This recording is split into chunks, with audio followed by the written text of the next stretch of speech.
after Batman threatens to shut down the Suicide Squad, where is he during the film and why hasn't he tried? During the events of the Suicide Squad, The Dark Knight is nowhere to be seen. While the Suicide Squad isn't a direct sequel to the first film, it does definitely follow the same timeframe as proven by Boomerang inquiring about Harley Quinn's return to the government-controlled criminals.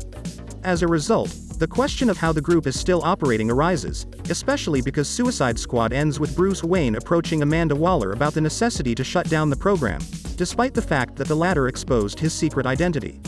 There is clearly a gap between the first and second films, which makes this subject much more perplexing because it makes it even more obvious that Waller has completely disregarded Batman's warnings, but the issue isn't addressed in the film. The real-life explanation for this is that DCEU Batman Ben Affleck has passed the baton to Robert Pattinson, and was unlikely to return for a cameo right before the former Twilight star's debut appearance in the role, as this would have only added to the confusion. Likewise, introducing Pattinson in this installment would have been a strange decision, given the Batman is slated to have him portray a younger Batman, who would simply not fit into the pre-existing narrative.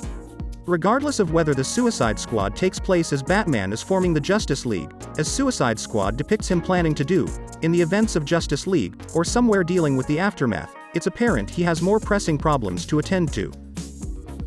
Although Amanda Waller assembling a hodgepodge gang of superpowered misfits is frightening, it pales in comparison to many of the other threats facing the universe at this time. And thus it is understandable in universe why Batman does not act on his threat. Indeed, this could explain why the Suicide Squad is made up of significantly less powerful characters, or at least, characters who don't appear to be as overtly powerful as the original ensemble. While the original Suicide Squad featured Enchantress, a magical otherworldly supernatural entity, and Diablo, a man capable of burning a town down in minutes, the new crew is significantly less intimidating. Dealing with the squad for The Dark Knight now has even less precedent, implying that Waller may have purposefully chosen a collection of more eccentric individuals in order to avoid having to deal with Batman.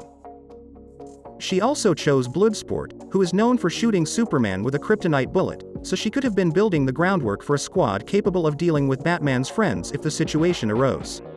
The Suicide Squad may benefit from the absence of Batman in the picture, as his presence would have potentially undercut the film's focus on the primarily minor comic characters that are employed. The film does continue both Waller's and Harley Quinn's personal stories, but it's the way it uses characters who would have never been shown in a big-budget film otherwise, legitimizing characters like Polka Dot Man and Ratcatcher in ways that seemed inconceivable before. Of course, there's a hint to Superman in Bloodsport's introduction, but a movie that's so much a love letter to DC's forgotten heroes is better off without a surprise appearance by Batman, even if it would be fantastic to see him in a Suicide Squad 3 sequel.